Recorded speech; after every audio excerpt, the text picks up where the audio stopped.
Assalamualaikum warahmatullahi wabarakatuh. Perkenalkan, kami dari kelompok 4. Di sini kelompok kami akan menjelaskan materi tentang konsep kebijakan fiskal dalam ekonomi Islam. Baiklah, di sini saya Nurul Fitria akan menjelaskan materi pertama, yaitu tentang pengertian kebijakan fiskal. Pengertian kebijakan fiskal dalam ekonomi Islam. Kebijakan fiskal adalah kebijakan pemerintah yang mendorong pembangunan masyarakat dengan menetapkan hukum distribusi kekayaan yang seimbang dan menempatkan nilai-nilai material dan spiritual di tempat yang sama setiap saat. Secara sederhana, kebijakan fiskal adalah kebijakan pedoman atau dasar yang biasanya dilaksanakan oleh pimpinan suatu negara atau kegiatan untuk mengatur penerimaan negara dan kondisi keuangan. Kebijakan fiskal juga dapat digunakan untuk meningkatkan perekonomian suatu negara dengan mengubah dan memperbarui pengeluaran dan pendapatan pemerintah. Pemerintah dapat mengontrol beberapa banyak uang yang masuk ke pemerintah dan negara bagian melalui kebijakan fiskal. Beberapa ahli seperti Zain mengatakan bahwa kebijakan fiskal adalah beberapa banyak uang yang dikeluarkan pemerintah dan berapa banyak uang yang dihasilkan dari pajak. Pajak adalah pungutan yang dipungut negara, baik pemerintah pusat maupun daerah. Tujuan dari pungutan pajak pemerintah adalah untuk menjalankan fungsi pemerintahan dan tidak termasuk komponen imbalan perseorangan dari pemerintah atas pembayaran pajak, sebagaimana diatur secara jelas dalam Undang-Undang sebagai pembiayaan pemerintah umum. Sedangkan menurut Ahlam, kebijakan fiskal adalah kebijakan yang menyesuaikan pengeluaran serta penerimaan pemerintah yang memiliki tujuan untuk dapat memperbaiki kondisi ekonomi tersebut.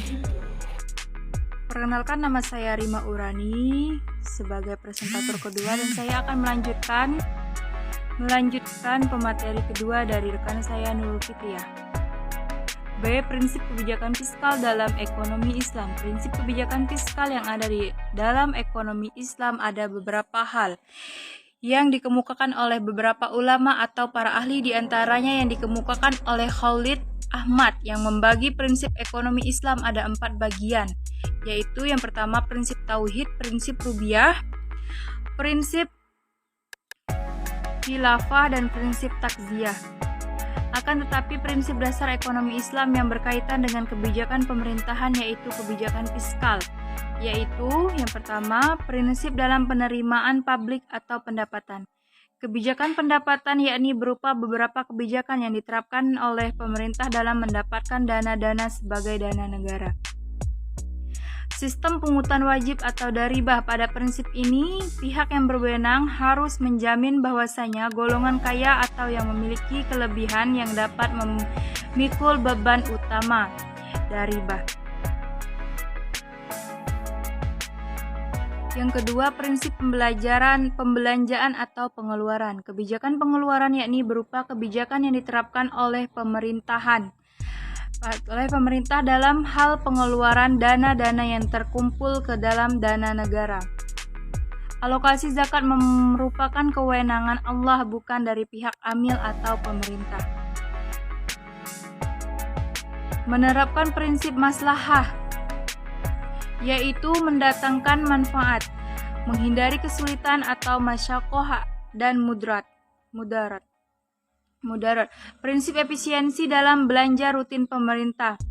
Rasulullah SAW adalah seorang kepala negara yang juga menerapkan sebagai ketua Mahkamah Agung, mufti besar, panglima perang tertinggi, serta penanggung jawab administrasi negara. Hal ini dikarenakan pada masanya beliau merupakan Rasul Allah yang terpilih sebagai pembawa rahmat bagi seluruh alam semesta. Sebagai kepala negara, Rasulullah SAW merupakan pemimpin yang mementingkan kemaslahatan umatnya. Dalam menentukan kebijakannya, dia tidak semena-mena mengikuti hawa nafsunya. Adapun sumber-sumber pendapatan negara yang ada dalam kebijakan Rasulullah Shallallahu Alaihi Wasallam dalam rangka menambah keuangan negara, yaitu yang pertama ada zakat, zakat fitrah, wakaf, anwal fadilah, nawab.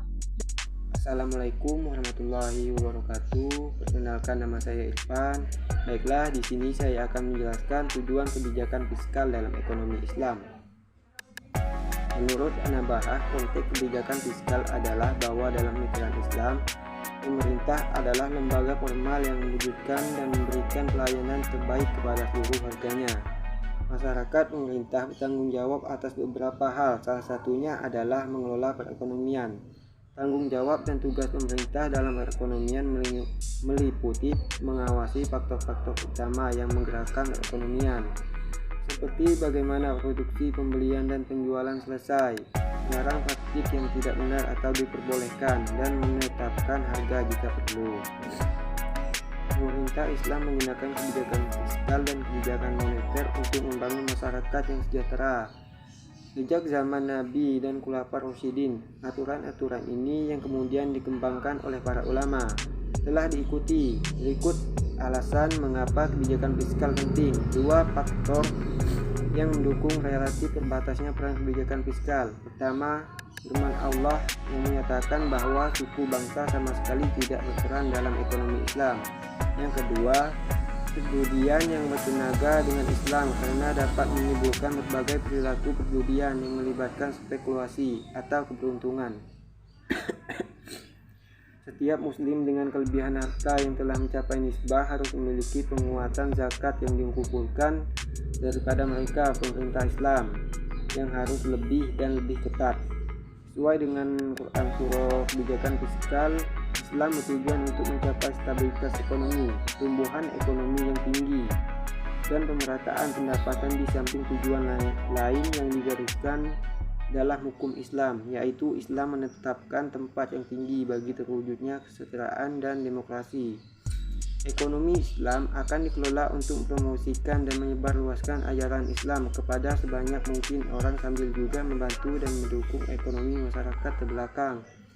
Majid berpendapat bahwa sejumlah alat digunakan untuk mencapai tujuan pembangunan ekonomi, termasuk penggunaan kebijakan fiskal untuk menciptakan lapangan kerja. Dimungkinkan jika investasi digunakan untuk menutupi kesenjangan antara pendapatan nasional dan pengeluaran konsumsi.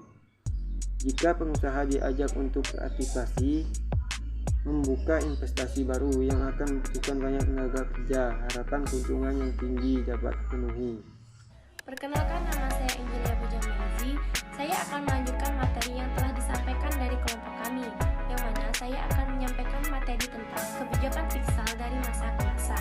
Yang pertama, pada masa Rasulullah, ekonomi Islam sangat melarang adanya riba atau bunga yang diterapkan secara permanen pada masa Nabi.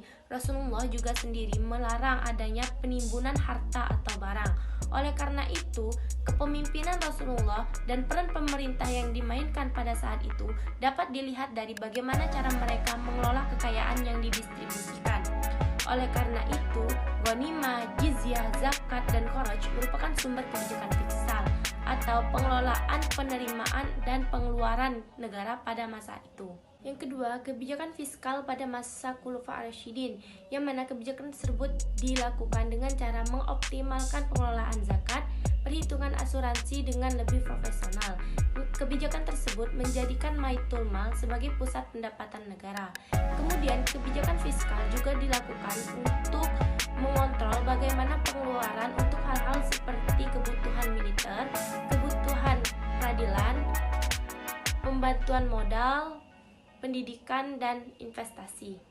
Kemudian yang ketiga yaitu kebijakan fiskal pada masa era Umayyah. Nah, pada masa ini kebijakan fiskal tidak hanya tentang standarisasi sistem administrasi, tetapi kebijakan fiskal juga digunakan untuk bagaimana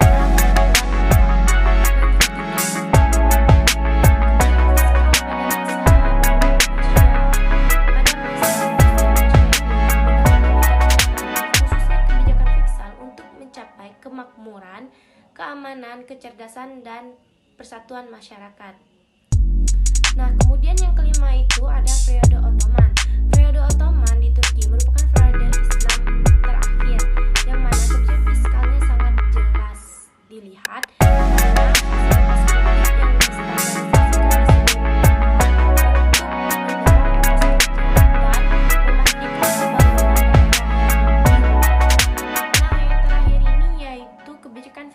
di Indonesia.